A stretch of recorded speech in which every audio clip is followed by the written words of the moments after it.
If you have ever helped your mom in the kitchen, you might have heard her using certain words during meal preparation. Today we are going to learn some cooking words and see how they look. Boil.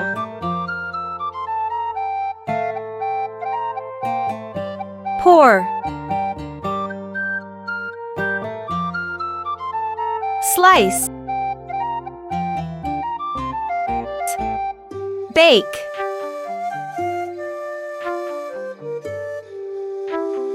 Grill.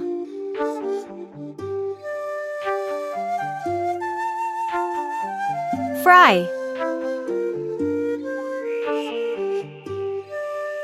Peel.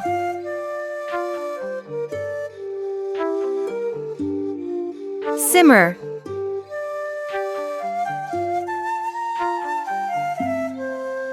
Mix.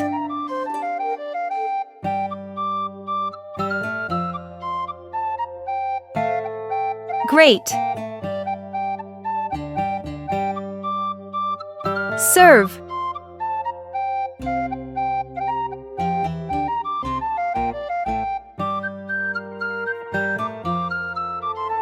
Roll out.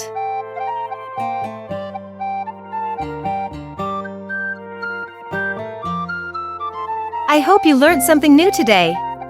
Subscribe to watch more fun learning videos.